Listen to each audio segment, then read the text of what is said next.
Mfethu, ulahlekelanga ngiwu-R20. Ngeke ngitholisela mfethu. Imali yakho. Nazo-ke boys. Ja.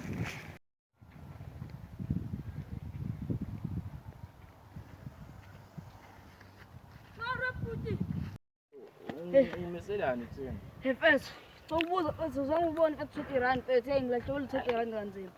Ngibone wena mfethu ungilandela mfethu.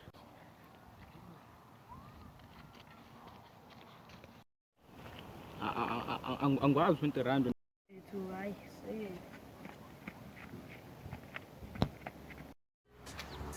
Hey, uzoyifaka umuntu obishini.